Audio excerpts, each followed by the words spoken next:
Good morning, Todd. How are you? I'm doing well. How's it going? Everything's good. It's a Meat Friday. I've got a Traeger grill myself. Really? Yeah. I actually, I love it. Love it. What's your go-to on the Traeger grill? Tomahawk steaks. Okay. All right. I like that. Yeah. All right. Well done. Yeah. All right. That's all I wanted to talk to you about, Todd. Thanks for calling in, okay? Okay. All right. Have a great day, Dan. Did Indianapolis, the collective NFL heads there, explode when Kyler Murray measured at 5'10" yesterday, a little over 5'10"? I mean, I can't talk about it anymore. I really can't. I'm done. It's unbelievable, Good for man. you. Well, okay, Todd, what if he was 5'9" and 7/8? No difference in my mind. I mean, I think people were worried maybe 5'8". No, he wasn't going to be 5'8". Yeah, but what's the difference? I mean, at this point, the game's changed, and we don't have to go into all of it, but it's a more spread out game. In the last 10 years, we've never seen quarterbacks run more, throw from outside the pocket more, and we've seen in the last few years that quarterbacks who are 6 foot and shorter are actually having fewer balls batted down percentage-wise than guys who are 6'1" and taller. So, as long as he's in the right system and utilized properly, I think he's going to be a dynamic playmaker, a difference maker, and I think he's going to have a really good career. Yeah, I'm right there. I've been sitting in first class on a window seat with Kyler Murray, even though I went through the painful interview with him. That's my big question about him. I want to know who he is as a person. I saw the tape. I don't care how his 40 is. I saw where some scout was questioning the velocity. And I said, Todd, I was saying to these guys, we stood next to him as he threw a 20-yard ball to McLovin, and it had as much zip as any NFL quarterback we've had on our show in previous Super Bowls except for Aaron Rodgers. There was no doubt there was zip. Outing now. Yeah. No, his arm strength that's a crazy place to go with him. He has plenty of arm. He's got touch. He's a lot more accurate and has a lot better timing as a passer than people want to give him credit for. I do agree. I think the one thing, he's the opposite of Baker Mayfield. He's kind of quiet to himself. Yeah. Some people who have been around him don't necessarily love him. People who have spent a lot of time with him and worked with him, and guys in that building, they love his poise and the way he handles himself and how he's not fazed by things and how competitive he is. I think he's a little bit of an acquired taste. I saw that interview that he had with him too, and I started to get worried. But I also don't think he had very good advice, and I don't know what in the world he was doing outside of making some money, going to the Super Bowl and doing all those interviews when he didn't have an answer to what he was doing yet. So, that was awkward. But from everyone I've talked to that's been around him from a football standpoint, I think he's absolutely has the intelligence to pick things up. But he's not going to be your rah-rah leader like a Baker Mayfield. If you're Arizona, what are you doing? I got to know what Cliff wants first.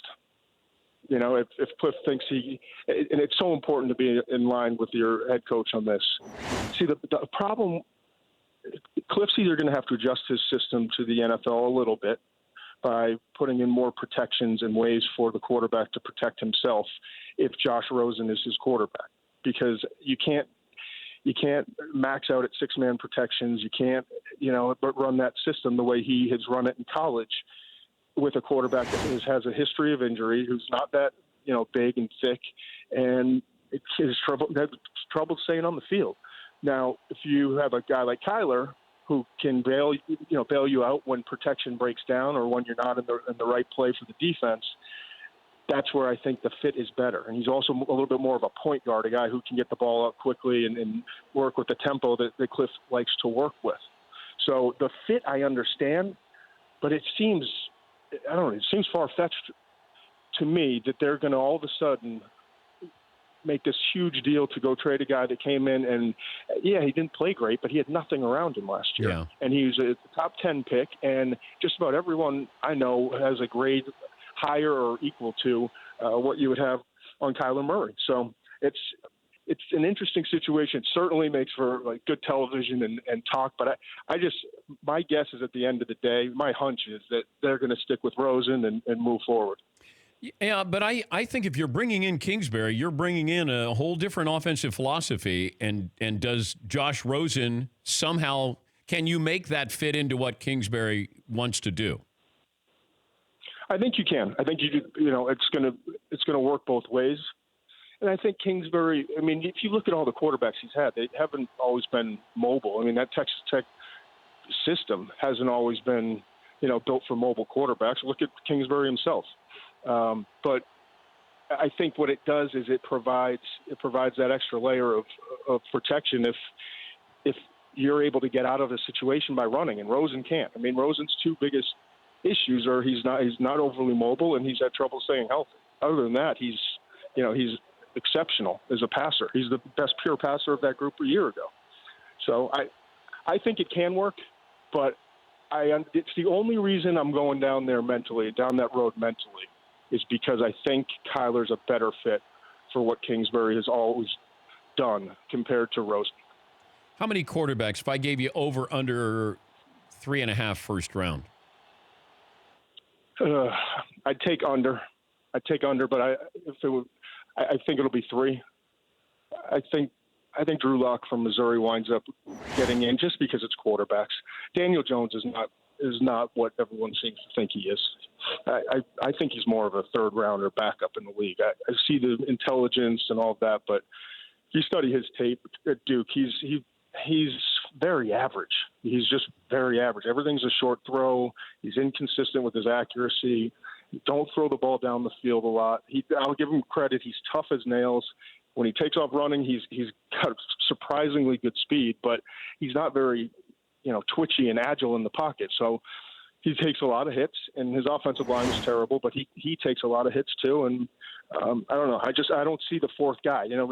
Jarrett Stidham from Auburn has talent, and I think if he's utilized properly, unlike what happened at Auburn, I think he can have success in the league, but he's a developmental project. So to me, it's Kyler Murray, it's Dwayne Haskins, and I think Drew Lock, because of the quarterback position, will wind up going in the first round somewhere.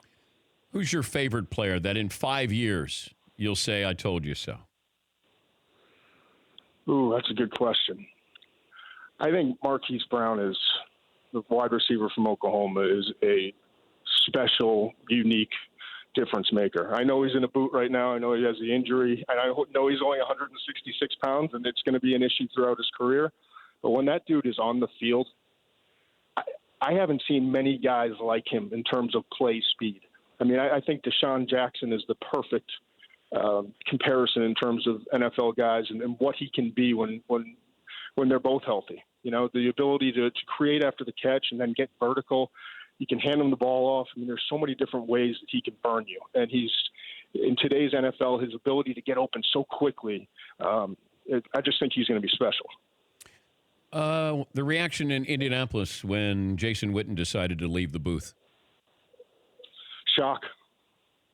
I don't even know how much I'm allowed to say here, but I know I was standing next to Adam Schefter when he was on TV. I was with a whole lot of people from this company, and there wasn't one person I was with that had any idea that it was going to happen. Now, I get it.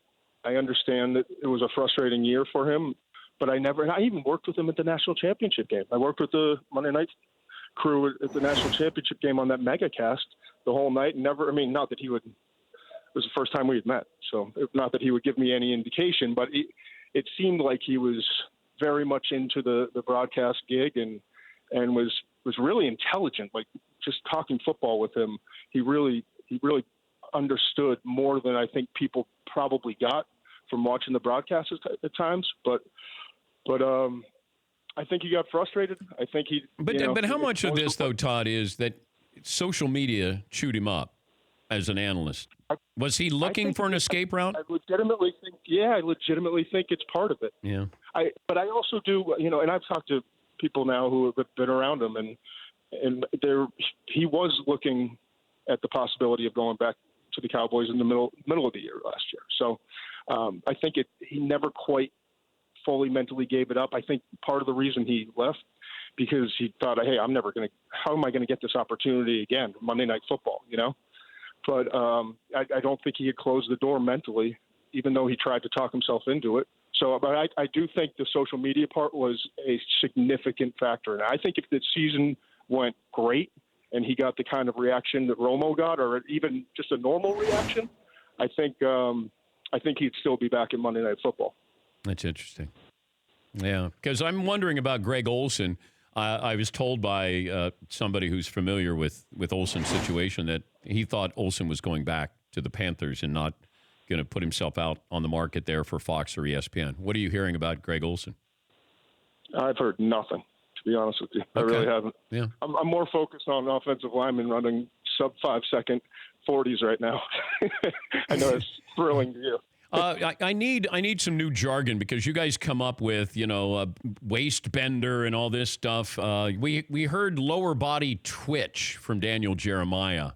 Do you got another one here we can keep an eye on here with the combine and the draft?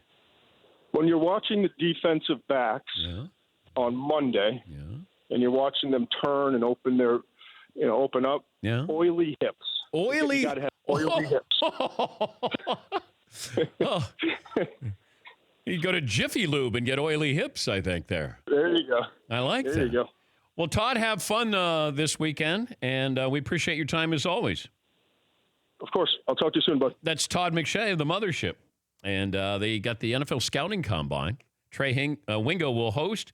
It'll be Saturday, March 2nd at 1 Eastern. It's a 2-hour special on ABC. So you got Adam Schefter, Chris Mortensen, Louis Riddick, and Todd McShay.